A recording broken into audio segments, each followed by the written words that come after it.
creencia sostiene que las culturas prehispánicas de Perú, Bolivia y Ecuador lo único que disponían era de los quipus que les servían para almacenar información numérica. ¿Por qué esa concepción es errada? Porque hoy en día ya no son pocos los investigadores que, basados en sus propios estudios y en las lecturas de las crónicas, afirman que el quipu no era un simple almacenador numérico, sino un tipo de escritura tridimensional, tema del cual se hablará más adelante. En la actualidad, los historiadores y arqueólogos han dividido al Ecuador antiguo en 4 eras o etapas: precerámico, 10.000 a.C. a 3.600 a.C., formativo, 3.600 a.C. a 500 a.C., desarrollo regional, de 500 a.C. a 500 después de Cristo, integración, 500 después de Cristo, 1532 después de Cristo. Ecuador antiguo. El periodo de tiempo que abarca en el desarrollo regional es muy discutido. Dependiendo del autor, las fechas cambian por varios siglos. Esta falta de consenso sobre este periodo corresponde a 2 puntos de vista diferenciados: el costeño y el serrano. Para el costeño, este periodo comprende el 300 a.C. a 800 después de Cristo, mientras que para el serrano va desde el 500 a.C. al 500 después de Cristo. La principal razón para estos 2 puntos de vista corresponden a 2 realidades diferentes. El Ecuador antiguo no fue homogéneo. Las culturas de la sierra eran menos desarrolladas que las de la costa. Básicamente ese es el problema. Durante esta época, tanto en la costa como en la tierra, surgen señoríos. Sin embargo, los de la costa son bastante más desarrollados y complejos que los de la sierra. Entre las culturas más destacadas durante este periodo podemos mencionar a la Tolita, Huangala, Bahía, Jamacoaque, Cerro Narrío, Chauyabamba y Tucahuán, entre las más destacadas. Una de las características de esta fase es que ya existe una agricultura masiva. Las clases sociales se han estratificado aún más y eso ha hecho aparecer a una división del trabajo entre los aristócratas y el pueblo. La alfarería y los textiles alcanzan un estilo realista y fantástico. Sin embargo, lo que más destaca en esta etapa es que se empiezan a utilizar los metales. En el Ecuador se funden y utilizan piezas de oro, plata y platino. Otros metales como cobre son utilizados, pero una buena parte de estos han sido traídos desde Perú, Chile y Bolivia. Sin embargo, otra buena parte de la fundición sí se practica en lo que hoy es Guayas y Cañar. A pesar de que estos pueblos no tuvieron lengua escrita, es posible conocer en parte cómo era la vida de las personas de esa época. La variedad de la cerámica de culturas, como la Jamacoaque, nos permite saber cómo se vestían, cómo eran sus casas, sus navíos, sus ceremonias y sus distintas autoridades, desde músicos, sacerdotes, guerreros, etc.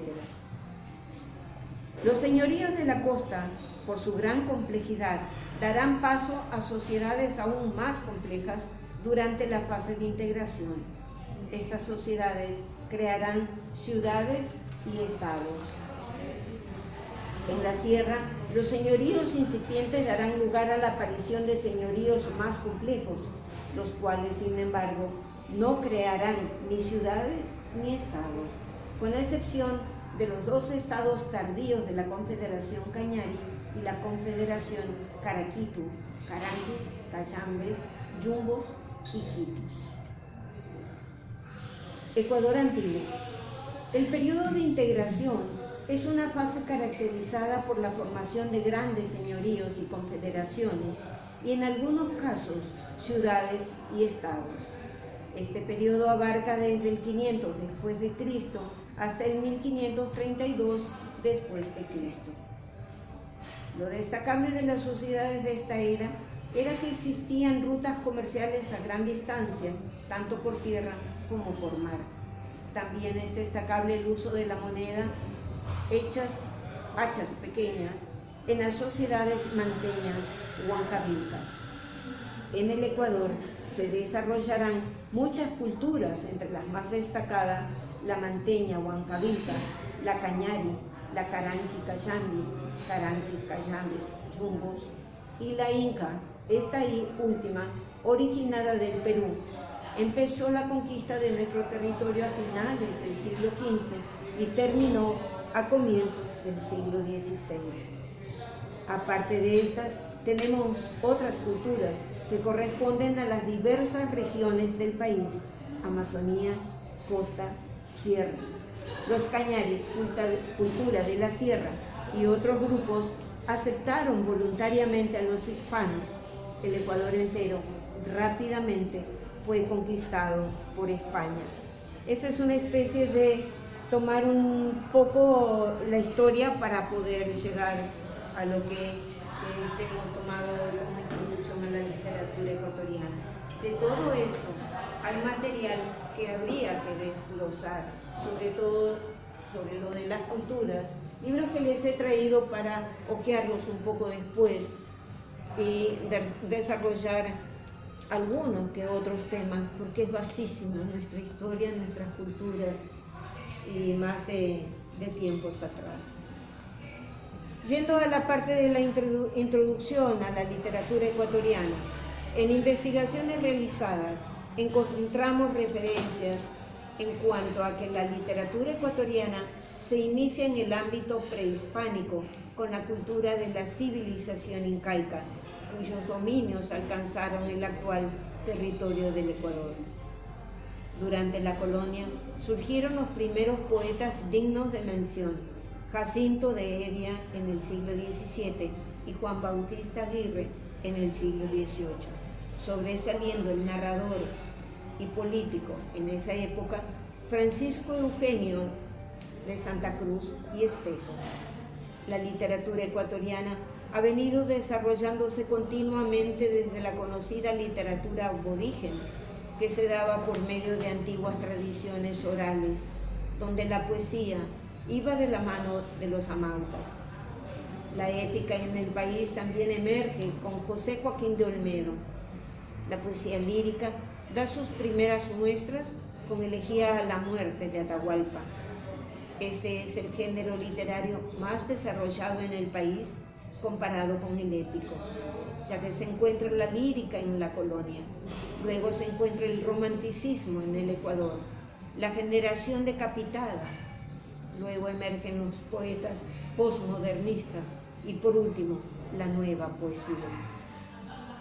También se desarrolla el género narrativo, donde la base fundamental es narrar acontecimientos reales o no.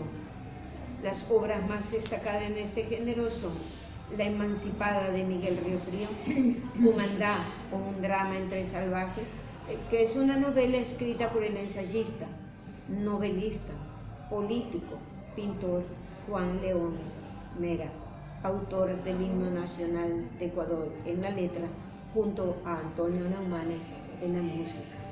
Otra obra, A la costa, Guasupungo, Paldomera, entre otras obras muy importantes de este género. Este resumen es tomado de una publicación en internet de Ismael Ochoa Cobos. Yo busqué biografía, datos de él, no encontré. Lo encontré en Facebook y una información en Facebook de un autor, de un escritor, no se encuentra completa. Y para traer temas fraccionados o datos fraccionados no me parece. Entonces lo dejo para seguir investigando, porque esto es apenas